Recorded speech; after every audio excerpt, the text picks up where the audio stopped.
여기에 스페인 마르카는 파리 생제르맹의 이강인이 두 번째 집으로 여기는 마요르카에서 며칠간 휴가를 즐기기 위해 팔마에 도착했다. 클럽의 허가를 받아 마요르카 훈련장에서 운동할 것이다라고 보도했습니다. 이강인에게 마요르카는 특별한데요. 유스 시절부터 몸 담았던 발렌시아에서 푸대접을 받으며 방출된 상황에 손을 내밀었던 구단이 마요르카였습니다. 마요르카에서 첫 시즌은 주전과 후보를 오갔지만 두 번째 시즌부터는 에이스로 자리 잡았습니다.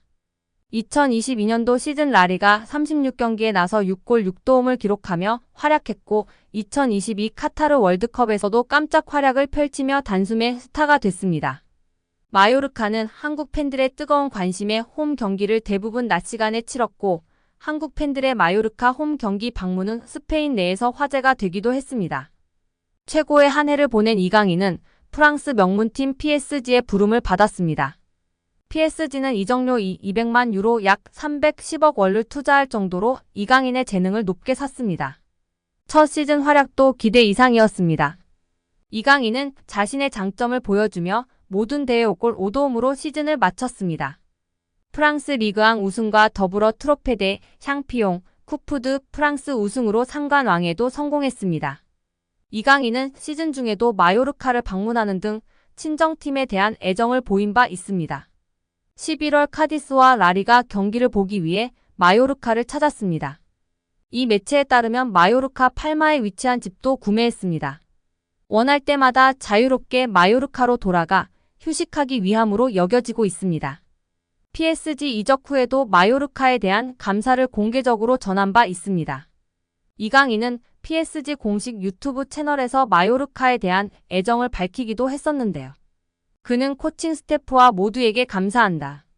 잔류에 성공한 첫 시즌은 매우 특별했다. 그 다음에는 9위를 차지했다. 정말 도움이 될 수 있다는 걸 보여준 해여서 굉장히 특별했다. 죽을 때까지 감사해야 하는 클럽이다라고 말했습니다. 여기에 주민규와의 단독 인터뷰가 화제가 되고 있는데요. 다양한 이야기 속 이강인 선수와 관련한 일화가 화제가 되고 있습니다. 주민규는 지난 3월 북중미 월드컵 아시아 지역 2차 예선을 앞두고 33세 333일이라는 나이로 국가대표 최고령 최초 발탁 기록을 썼습니다. 앞서 지난 6일 싱가포르전에서는 34세 54일 나이에 데뷔골을 터뜨리며 관심을 한몸에 받기도 했습니다. 그는 주변서 2026 북중미 월드컵도 가야 하지 않느냐고 말한다. 물론 마음속엔 있을지라도 생각하지 않으려고 한다. 현재에 충실하며 많은 골을 넣는 게 목표라고 말했습니다. 그런가 하면 주민규는 대표팀 합류 당시 주장 손흥민을 비롯해 조현우, 엄원상 등 동료들의 도움이 컸다고 말했습니다. 내가 낯을 많이 가린다. 또 나이가 많아 당장 어울릴 사람이 없지 않을까 걱정했는데 동생들이 다가와 줬다며 고마움을 전했습니다.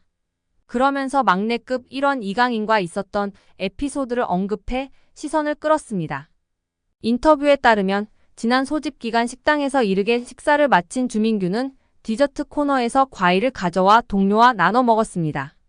그때 이를 바라본 대표팀 선배 이강인이 주민규에게 형이 나이 가장 많은데 왜 과일을 직접 떠오느냐며 웃었고 이에 주민규가 내가 나이가 뭐가 중요하냐. 나중에 너도 나이 들면 형처럼 하라고 했다고 말한 것으로 알려졌습니다. 해당 일화를 전하며 주민규는 강인이나 다른 동생들이 먼저 장난도 건다. 처음엔 나도 조심스러워했는데 생각보다 다들 순수하고 좋더라고 덧붙였습니다. 이강인 선수가 본 바로는 나이가 많은 선수는 직접 과일을 떠오지 않는 문화였는데 주민규 선수가 직접 과일을 떠오는 모습에 웃으며 이야기를 한 것 같습니다. 그리고 주민규 선수는 이강인 선수나 다른 동생들이 친밀하게 먼저 장난도 치며 다가와 주고 대화를 나누고 지내다 보니 다들 순수하다며 대표팀의 분위기를 전해주었습니다. 이영표 위원은 축구가 편해지려면 기본적으로 축구 선수는 어떤 상황에서든 한 명을 제쳐서 크로스를 하거나 패스를 하거나 슈팅을 할 수 있어야 됩니다. 드리블을 통해서 템포를 죽이는 거는 안 좋은 행동이지만 동시에 어렸을 때부터 사이드에서 특히 1대1이 걸리면 한 명을 제쳐서 크로스를 올릴 수 있는 게 안 되면 축구가 어려워집니다. 드리블을 하게 되면 어떤 선수는 한쪽 밖에 못 가, 어떤 선수는 왼쪽 밖에 못 가, 어떤 선수는 오른쪽 밖에 못 가는데 양쪽을 다 갈 수 있는 확실한 기술이 하나씩 있어야 됩니다. 이강인 선수는 3년 이상 기술을 연마해서 양쪽을 다 할 수 있다고 보여집니다. 이강인 선수는 드리블을 잘하려면 스피드가 있어야 하고 중심이 무너진 쪽으로 치면 중심이 무너지는 것을 몸이 자동으로 계산하여 움직여지게 됩니다. 생각하고 드리블을 치는 게 아니라 연습과 노력 끝에 자동으로 움직여지는 것입니다. 여기서 박문성 해설위원이 덧붙였는데요. 맞아요. 이전에 앙리 선수도 인터뷰에서 패널들이 어떻게 그렇게 많은 골을 넣을 수 있었는지 물었을 때 생각하고 계산하고 슈팅을 때린 것이 아니다. 자연스럽게 자동적으로 슛을 하게 되었다고 인터뷰에서 화제가 되었다고 합니다. 뿐만 아니라 그라운드의 풍우나 천재 소리를 듣던 이천수 선수도 본인이 어떤 드리블을 했었는지 개인기를 했었는지 모른다며 자동적으로 몸이 움직여졌고 나중에 분석하면서 경기를 봤을 때 내가 저렇게 했구나 알 수 있었다고 발언했습니다.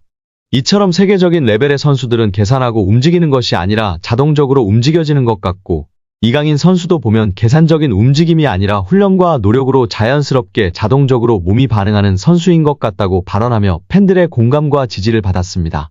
이어 이영표 위원은 이강인 선수가 재능은 기본적으로 있었겠지만 훈련과 노력이 없이는 만들어질 수가 없습니다.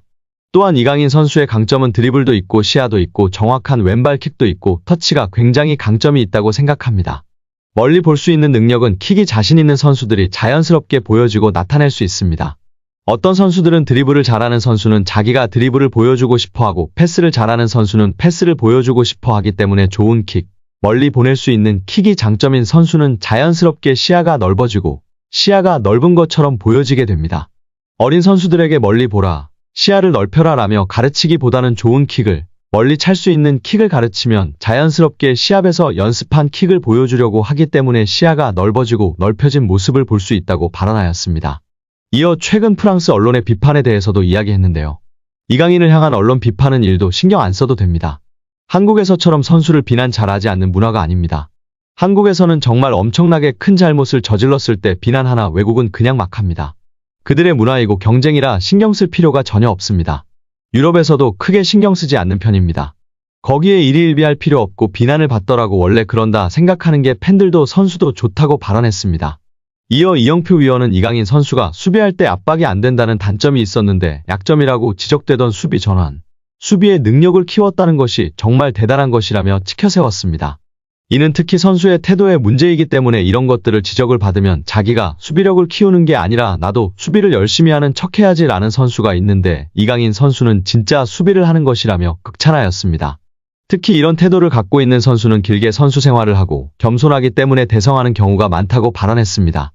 오늘 영상은 여기까지입니다. 끝까지 시청해주셔서 감사합니다. 늘 건강하시고 더 좋은 영상으로 찾아뵙겠습니다. 구독과 좋아요도 잊지 마시고 부탁드립니다. 감사합니다.